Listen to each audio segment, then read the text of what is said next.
मैं शरद भाई कर्ण शरद से बात कर लूं। कर्ण शरद, ये जो सारी कुछ बात हो रही है, एक बड़ी बात आज यह दो है दो कि इस शरद हैं। देश का बिल्कुल छात्र जग गया है। मतलब इस समय बच्चे जग गए हैं, हमारे आपके घर के बच्चे हैं, आपके घर में भी अगर बच्चे होंगे तो आपसे प्रश्न पूछेंगे, इसलिए कि आप उनसे बड़े हैं। वो एक इस जनरेशन को, जो जेनजी और जेन अल्फा है, वो केवल इसलिए कि आप बड़े हैं, आपको उनको लॉजिकली बताना होगा कि ये क्यों नहीं।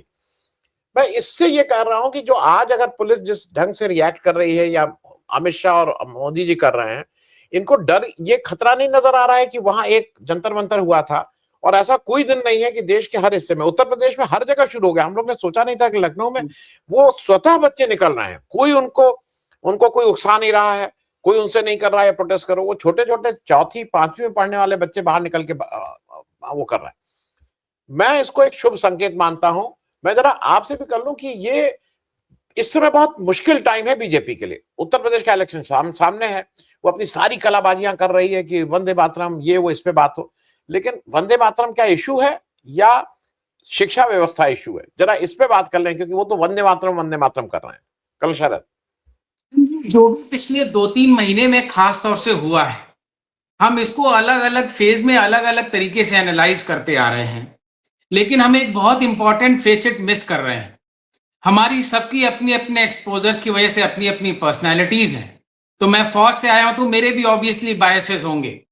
जहां से मैं इसको देखता हूं, it's a complete collapse of leadership.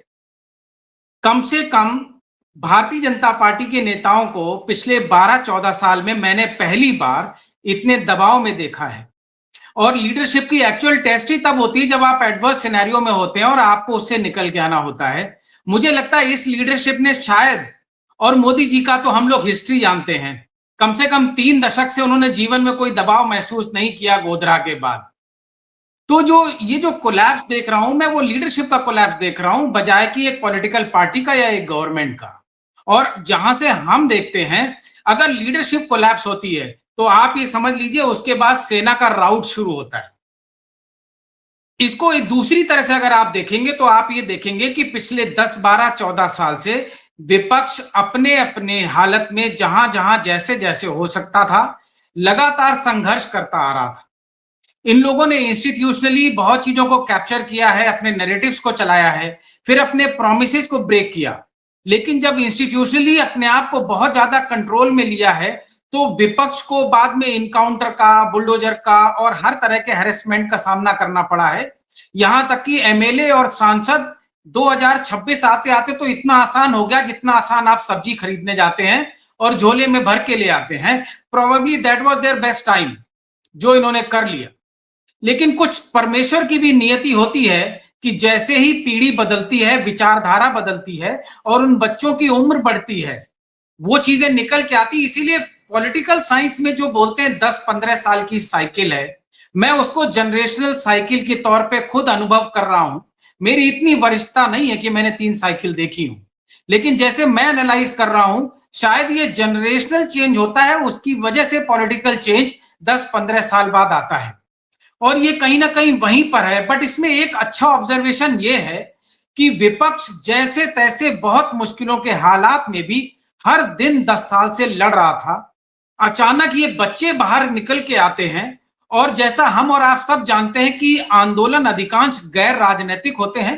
राजनीतिक दल उनमें स्फूर्ति पैदा करते हैं, उनके मनोबल में बढ़ोतरी पैदा करते हैं। उनका चरित्र जब तक गैर राजनीतिक रहता है तब तक अच्छा रहता है। विपक्षी दलों ने भी यही काम किया कि डायरेक्टली इन्वॉल्व होने के बजाय इन बच्चों की आवाज के साथ अपनी आवाज मिलाई, उनको ताकत मिला और कहीं ना कहीं संवैधानिक वातावरण में वो मजबूत हुए और उसकी वजह से ये प्रदेशों में और जिलों में भी धीरे धीरे जाना शुरू हुआ।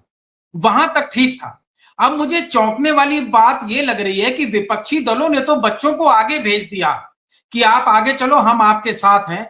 मुझे लगता है कि भारतीय जनता पार्टी में इतना ज्यादा उतावलापन है अब कि भाजपा विपक्षी दलों को क्रॉस करके और बच्चों को भी बाईपास करके कहीं ना कहीं इस कोशिश में ज्यादा लग गई है कि ये सरकार बदल जाए। मैं उनके कर्मों के बेस पे आकलन करके जो कह रहा हूं, क्योंकि जितना प्रयास विपक्षी दल कर रहे हैं या जितना जनरेशन जी या जेन अल्फा प्रयास कर रही है या ओवरऑल जनमानस में प्रयास है, जो विचलन है, भारतीय जनता पार्टी की लीडरशिप की कोलैप्स से इस पूरे आंदोलन को स्वतः खुद एनर्जी मिलने लगी है।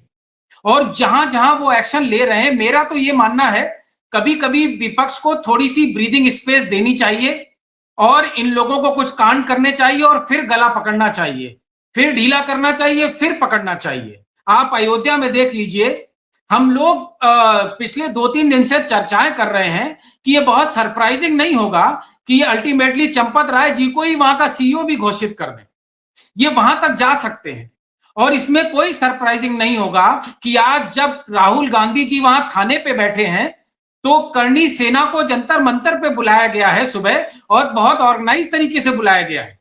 और ये जो न्यू जेन है उसको कहीं ना कहीं डिवाइड, कास्ट लाइन पे डिवाइड करने के लिए बुलाया गया है। मुझे तो लगता है कि भारतीय जनता पार्टी बिल्कुल जो मैराडोना का वर्ल्ड कप में था ना, वो हैंड ऑफ गॉड, वो वैसे ही कहीं ना कहीं जो गोल है नहीं, वो भी भारतीय जनता पार्टी लगातार गोल कर रही है। और उसका रीजन फिर मैं घूम के वहीं आ जाता हूं, it's a complete collapse of leadership traits of their top most leadership, that's why this is happening. जी नहीं, और ये मैं मानता हूं क्योंकि इनके यहाँ हरेन पांड्या भी हो सकता है, इनके यहाँ सोहराबुद्दीन हो सकता है, इनके यहाँ जसद लोया हो सकता है। तो इनके सोल्यूशंस में वो भी एक सोल्यूशन है कि इस समस्या से कैसे जूझा जाए। मेरे एक दर्शक हैं जॉकी, उनको मेरे बहुत से दर्शक बता रहे हैं कि वो पहले आते थे, नाम बदल के आ रहे हैं। जॉकी जी, आइंदा इस तरह का वो मत करिएगा। आप, इन्होंने प्रश्न किया क्यों मुसलमानों ने सेपरेट कंट्री मांगा, बोलो। इस देश, ये बेमानी और बेहुदी बातें आप आगे से मत करिएगा। इस देश में ये जो बेहुदा काम किया था वो आरएसएस ने किया था, जब टू नेशन थ्योरी की बात उसने शुरू की थी। लेकिन यहाँ मुसलमानों ने मांगा। मुसलमान, ये कहने की जरूरत नहीं है आपको, ये जाके बीजेपी के यहाँ ये सब अपना, उनके दफ्तर में जाके सब बातें बेवकूफी की करिएगा। मैं आपको ब्लॉक 1 मिनट में कर सकता हूं, लेकिन मैं कोशिश ये करता हूं कि मुझे ब्लॉक ना करना पड़े किसी को। आइंदा मेरे उसमें कि मुसलमानों ने क्यों कहा और हिंदुओं ने क्यों कहा, ये सब करने की कोशिश मत करिएगा। और आप इससे एक चीज और जोड़ दूं आनंद भाई कि ये जॉकी हैं, ये घोड़ा किसका है, वो कहां से आया है, वो आप सोच सकते हैं। तो बेचारे की ड्यूटी होगी, उसके लिए उसको पैसा मिल रहा होगा, उसकी तनख्वाह मिल रही होगी, तो वो अपनी ड्यूटी कर रहा है। ऐसे लोगों को इग्नोर कर दिया करिए, वो इस लायक नहीं है कि उनको पब्लिक इंडिया जैसे लेवल। हाँ नहीं, मैं इन लोगों को जो, देखिए इसमें बहुत से लोग दिहाड़ी पे आते हैं, मैं उनको नहीं हटाता हूं। मैं यही कहता हूं कि अपनी भाषा में संयम रखिए। खूब कहिए कि ये बहुत खराब सरकार है, नहीं, ये दर्शा रहा है कि ये टोटल वैक्यूम ऑफ इमेजिनेशन है, कंप्लीट। जो कहते हैं ना कि दिमाग खाली है, सिवाय एक ही चीज के, हिंदू मुसलमान। अब बेचारों के लिए बड़ी मुश्किल है, घूम फिर के वही हिंदू मुसलमान, वही हिंदू मुसलमान। पता नहीं क्या आरएसएस वाले क्या है, कोई जाके कुछ पढ़ लिख लेते भाई। सबके पास एंटायर पॉलिटिकल साइंस लगता है, सबने पढ़ी है। जी जी जी। कर्नल साहब, मैं एक चीज और आपसे पूछ लूं। मेरे एक दर्शक अच्छी वो कह रहे हैं कि शायद ये बीजेपी के अंदर से इम्प्लोड हो रही है। वो कह रहे हैं आज की तारीख में रामदेव और कंगना रनौत एक दूसरे से दो हाथ कर रहे हैं। इधर निपेंद्र मिश्रा और ये शुरू हो गया है। आप कहीं पे भी चले जाइए तो क्या बीजेपी में भी ये अंदरूनी जो बहुत दबा हुआ था, जो डर के मारे दबा हुआ था, वो भी अब कहीं ना कहीं सतह पे आ रहा है कर्नल शरद। और इन सब का ये सारा कुछ काम वही नहीं। और एक चीज कर्नल साहब, 20 जुलाई इस देश में एक बहुत इंपॉर्टेंट लैंडमार्क डेट रहेगी, क्योंकि 20 जुलाई से चीजें इस देश की चेंज हुई। कर्नल साहब, मैं आपकी बात से पूरी सहमत हूं। देखिए, जो बाहर दबाव की राजनीति करता है वो स्वाभाविक है कि पार्टी के अंदर प्रभाव की राजनीति नहीं करता होगा, वो वहां भी दबाव की ही राजनीति करता होगा। और जो इनका राजनीति करने का तरीका है वो कम से कम जग जाहिर है कि भारतीय जनता पार्टी की जो भी 2-3 पीढ़ियों की राजनीति रही है अलग अलग दौर की, सबसे कमजोर राजनीति है और सबसे मजबूत आभा मंडल है। तो ये अपने आप में बहुत कोरोलरी है। एक शायद हमारी कंट्री उस फेज से जा रही थी, एक आर्टिफिशियली एक वैक्यूम क्रिएट किया गया 13 और 14 में। उसके बाद इनकॉम्पिटेंट लोगों ने उसको भरा है। जब इनके वैलिडेशन का टाइम आया, इनके प्रोमिसेस का वैलिडेशन का टाइम आया, तब निकलना शुरू हुआ। लेकिन इतनी जल्दी हट नहीं पाए। जो शरद जी ने बोला है, पुलवामा के नाम पे वोट मांगा गया है। अब ये कोई थोड़ी कह रहा है कि पुलवामा किसी ने कराया है, लेकिन पुलवामा को इनकैश तो बहुत घटिया तरीके से किया गया है ना। इस देश में कम से कम शहीदों की लाशों पे मंचों से तो वोट नहीं मांगा गया, वैसे भली जो भी रहा। तो इनका जो लेवल ऑफ पॉलिटिक्स है, जैसे उन्होंने राहुल जी के लिए इशारा किया, मैं उससे पूरी तरह सहमत हूं। और समाजवादी तो इतनी गंदी और घटिया राजनीति की, परिवारों तक के अंदर की राजनीति को देख चुके हैं और भोग चुके हैं और भुगत चुके हैं। तो बहुत ज्यादा सावधान होके चलने की जरूरत है। ये लोग कहीं तक जा सकते हैं। बस थोड़ा सा मैं तब्दीली करना चाहूंगा, ये 20 तारीख से एक हफ्ते पहले ही हो गया था। कह इसलिए रहा हूं कि अगर धर्मेंद्र प्रधान जी सीधे जंतर मंतर पे मंच पे चले जाते 12, 13, 14 तारीख को, तो आज बंगाल से और बिहार से और महाराष्ट्र से एमपी झोलों में भर भर के दिल्ली लाए जा रहे होते और बात डिलिमिटेशन बिल की हो रही होती। इसकी बात नहीं हो रही थी कि ये संसद में कब आएंगे। ये जो इन्होंने गलती की है, ये इनके फ्लॉज हैं। और हमारे लखनऊ में भी देख लीजिए, उनकी साहब की भी कमजोरी सबसे बड़ी यही है। आप उनको बस इतना बोल दीजिए कि आप कुश्ती नहीं लड़ सकते हैं, वो सारा काम छोड़ के पहले कुश्ती के लिए ही मैदान में आएंगे।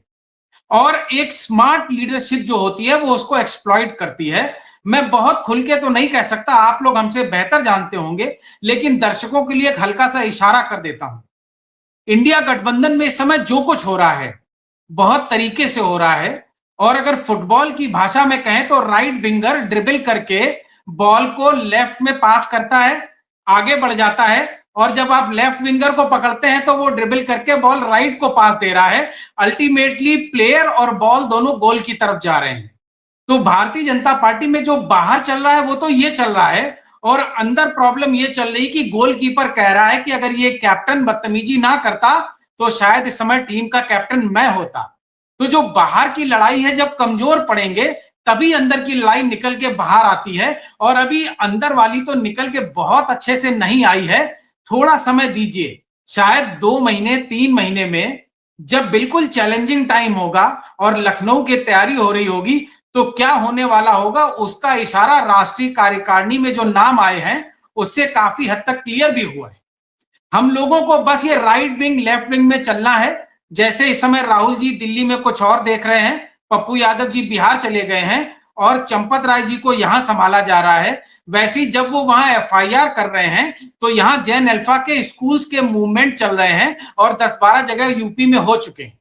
तो ये जो राइट विंग और लेफ्ट विंग चल रहा है ना, इसको चलने दीजिए। इनको इतनी अच्छी तरीके से पैक करके भेजेंगे कि वर्ल्ड कप छोड़िए, ये लोग इंग्लिश लीग में भी खेलने उसके बाद कभी नहीं जाएंगे। जी।